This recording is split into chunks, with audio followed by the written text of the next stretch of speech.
Okay, hello. All right, microbial diseases of the nervous system. Let's go. Or not nervous system, respiratory system. Okay, so respiratory system, blah blah. Okay, okay. So, um, in the upper respiratory system, you have saliva and tears, protecting mucosal surfaces. Okay, um, the eustachian tubes.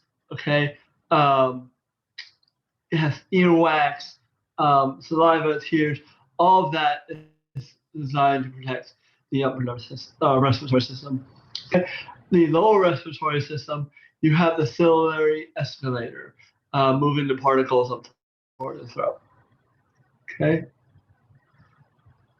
okay. So nasal passages, the hair is obviously the filter stuff. Okay.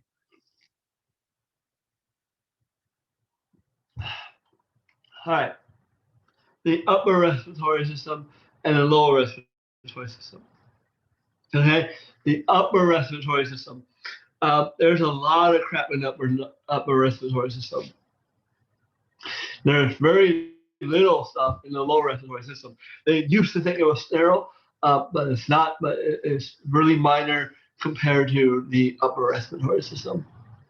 Okay. Okay. The upper respiratory system, you have normal microbiota forming microbial antagonism, right? So they keep stuff out by competing for nutrients and inhibiting the producing inhibitory substances and stuff like that antimicrobials that actually prevent other microbes from coming in. Okay. All right.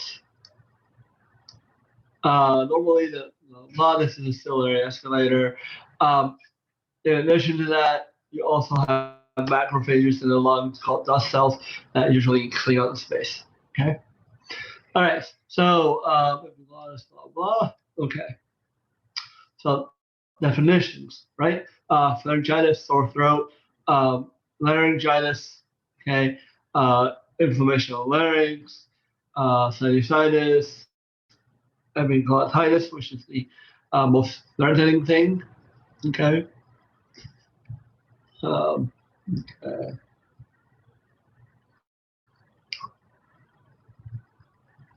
okay, so the most important ones are streptococcus pharyngitis, diphtheria, and scarlet fever. Okay, otitis media, not so much, just a little bit. Okay, so streptococcus pharyngitis, okay, otherwise known as strep throat, right? So this is strep throat. I'm sure everybody's probably had this once or twice in their lives or have at least seen it. Okay. Okay. Um, it's caused by streptococcus pyogenes. Okay. Um, it's diagnosed by rapid antigen tests. Scarlet fever. Okay. It's a bright red. All right. So strep throat can occasionally go to the heart and cause pericarditis. Okay. And stuff like that. So okay. Diphtheria. This bacteria, I can't even pronounce it.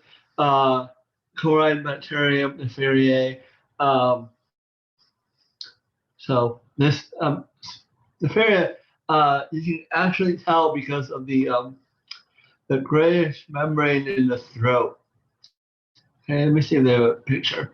I will find a picture for you guys. Hold on 1 second. Okay, so the grayish membrane in the throat here that you can see, especially this dude. Okay, that dude there. Um, okay, that's the period. Okay,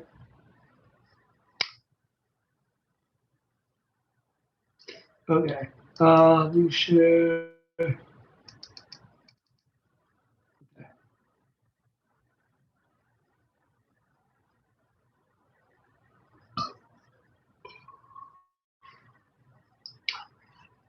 Okay. Otitis media is an infection in the middle ear. So this is more. This is the causes. So you can see like the nose and ear are actually kind of close to each other because there's the nose, not the nose and ear, the ear and throat. Okay, ear and throat are close to each other because there's a tube called the eustachian tube or the auditory tube that actually runs between the two. And this tube can actually move between the two. So you get infections that go up and down from the ear to the throat and vice versa. Okay.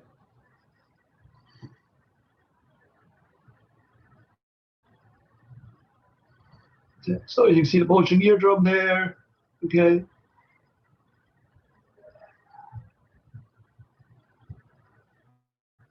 Okay. The common cold. Okay. So most colds are caused by something called rhinoviruses. Rhino nose, okay, live private temperatures on lower body temperatures. Okay, coronavirus. Okay, obviously, you guys probably well know what coronaviruses are.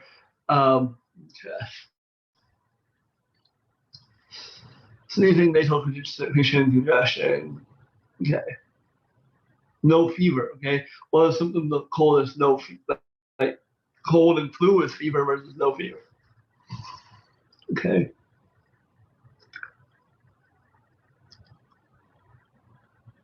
All right. So the grayish membrane is a giveaway for diphtheria. Uh, so.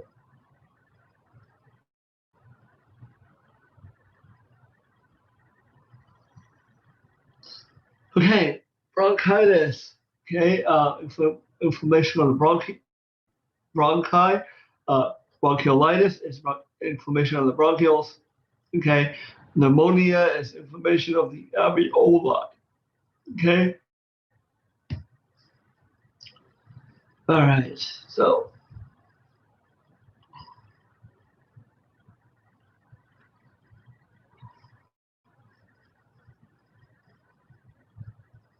Okay, whooping cough. Okay. Whooping cough is caused by Oricella pertussis. Okay. Hold on. Actually, since we have this. Okay. Um, so here, okay, is what this is what whooping cough sounds like.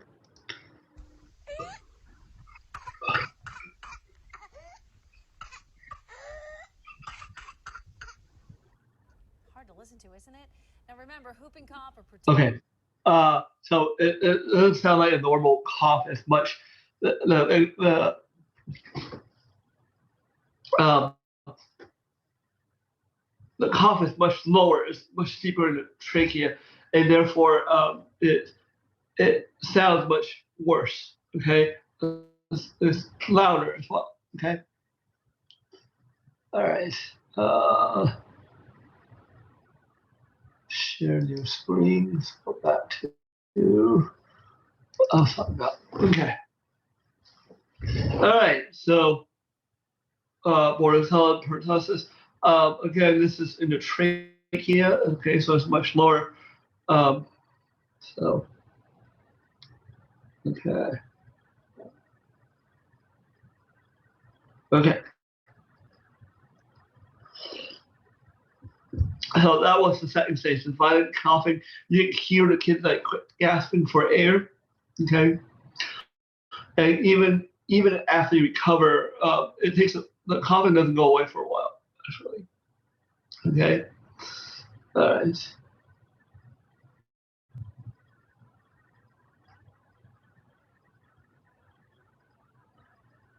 Okay, bioterror is blah blah. Okay. Okay, so the history of bioweapons. So I mentioned this, um, except they weren't. So they're wrong. It's not the Tartars. It's the Mongol Army. Um, the general's name is Yanni Beg. So it's not the Tartars. The Tartars were actually wiped out by the Mongols like about 500 years before this, or 200 years before this, but it doesn't matter. It actually then spread to the rest of Europe, causing the Black Death. Okay, in the 18th century, smallpox contaminated blankets were actually given to the Native Americans. Um, during the French and Indian War, we actually did it again after the Civil War, purposely give away contaminated blankets to Indians. And remember, the Native Americans have no immunity to smallpox, so it literally wiped out 90% of the population. Okay. Okay. Okay. So, infection attacks, which I already know. Okay. These are potential bioweapons. Okay.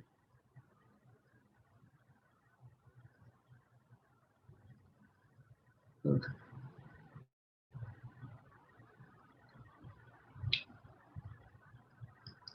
Okay. Not this one either. Okay. Tuberculosis. Okay, so let's talk about tuberculosis a little bit.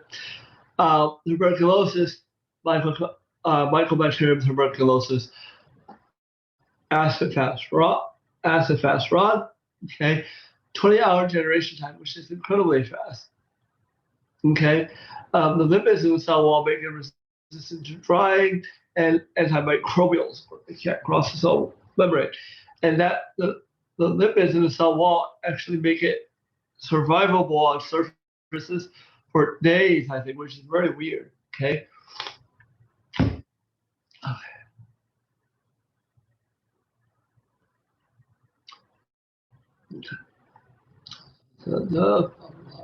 Okay. Tuberculosis. Okay. The name is caused. Is they're named after the damage. Okay. So what happens is the bacteria gets into the lungs. Your alveolar macrophages or dust cells start attacking. They do their thing, which is take the bacteria, swallow it, put it into a lysosome, and break it apart. Unfortunately, the macrophage is unable to do that. Okay, they can't digest it. They can't break through the waxy membrane. Okay, so the macrophages start dying in there because the the bacterium just starts growing in the lysosome where it's living. Okay, and so what happens to that is now your body starts to generate a second response. Okay, which is I can't defeat you, so I'm just gonna wall you off and keep you away from the rest of the lung. Okay, so the tubercle is walled off. Okay, that's what the tubercle actually is. So tuberculosis is formation of the tubercles. Okay, if the tubercle heal, okay, and that's fine, then that's okay. But eventually the tubercles will break down and release bacteria into the lungs again, and that causes more infections, more tubercles. Every time you build a tubercle, you have a little less lung that you can actually breathe with. And so eventually, what you do is you wall off so much of your lungs that you can't breathe properly. Okay.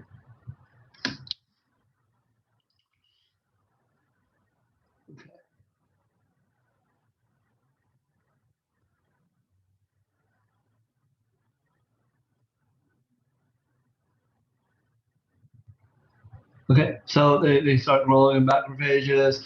A lot of these form a surrounding layer and early tubercle. So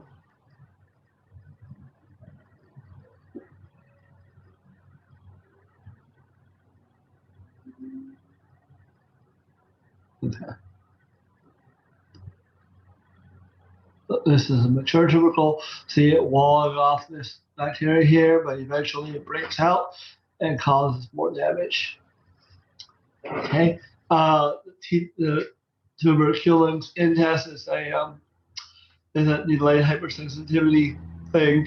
If you fail that test, they give you X-ray, okay, CT exam, X-ray of the lungs, CT exam, okay, blood test. Okay. So again, I'm sure you guys have all seen this. This is a positive test. Okay. All right. Like a little bit of redness is expected, but like large blobs are positive tests. Okay. The treatment for tuberculosis, 6 months antibiotic treatment. Okay.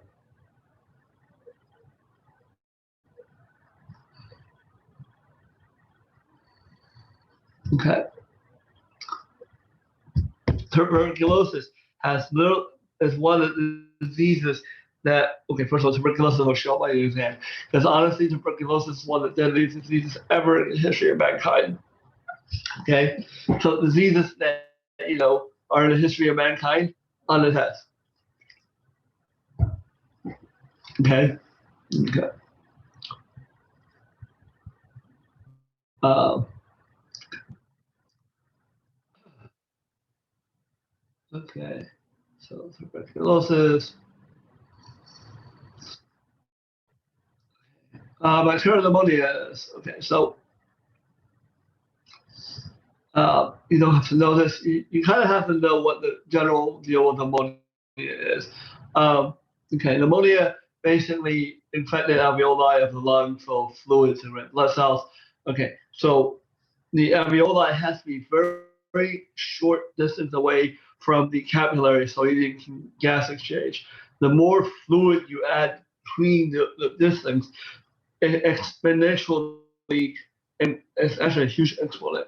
Okay, it dramatically, even moving a little bit away, decreases the amount of oxygen getting across. Okay. Okay.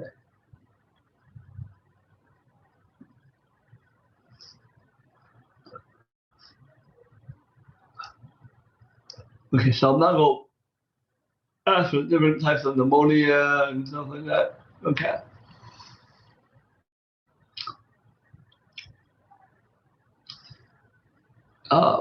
Legionella, Jenner's disease. This is another type of pneumonia. Okay. Uh, okay. So that chlamydia, Q fever. Okay. This one will skip us all.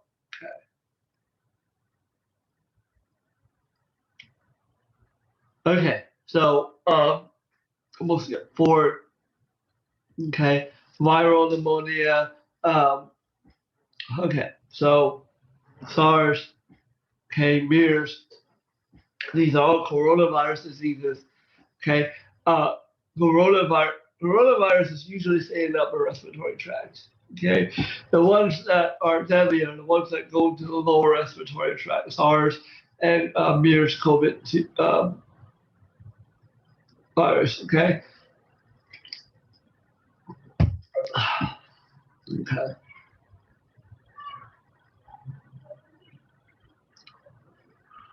Please skip this one. Influenza. Okay. Influenza. This is influenza. Okay. It has 8 separate segments. Okay.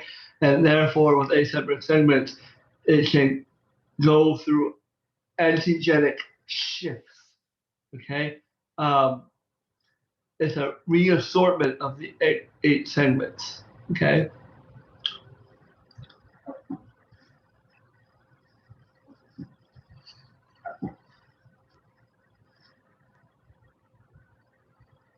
Okay. The mortality of flu, the very young and the very old. Okay. Um, Usually not the very healthy. There's one exception to that rule, and that was the last pandemic before this one, the 1918 flu epidemic. If you read about it, the reason why it was so bad was because it killed basically a whole bunch of people your age, 18 to 20-year-olds. Okay. Part of it was because we were in an end of a war, and therefore there's a lot of soldiers and barracks where viruses can spread very easily, and stuff like that. Okay.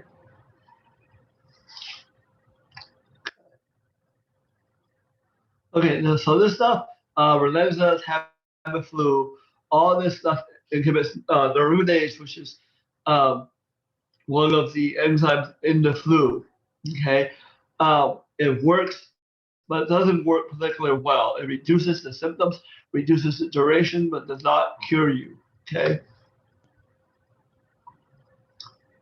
Okay. So make sure you understand this. Okay.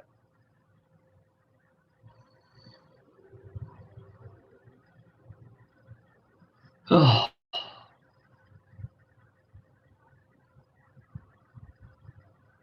Okay. Or histoplasmosis.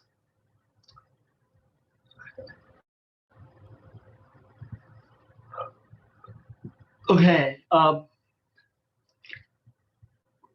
And then mycosis. Okay. Also known as valley fever. Okay. Um, this fungus, it grows naturally in the desert soils of the American Southwest. Okay. So the problem with this disease, okay, is that it looks like pneumonia. Okay. And so the treatment, okay, so most infections are apparent fever, coughing, weight loss. Well, great. How many? You've been through a bunch of diseases. Almost all of them have that. Okay. So what people usually miss, and they just think it's pneumonia. Okay. Um, and the reason is pretty simple. When you hear hoofbeats, you think horses and not zebras. So they don't usually pick up on this until like, oh, they're not responding to antibiotics for some reason, and then they go, oh, okay, maybe it's this then. Okay. Um, okay. So hopefully it makes sense. Okay. This is actually pretty endemic, and therefore it's in a lot of prisons in California, because the prisons in California are in the desert where people don't want to live. Therefore, like they get it more often. Okay. Okay. So blah blah. So what? King Valley fever. Okay. Okay. PCP. We'll skip that. Blah. Okay. Let's skip the rest of these. All right. All right. That was rather short. Hopefully you guys understood everything. Okay. Okay. So see you.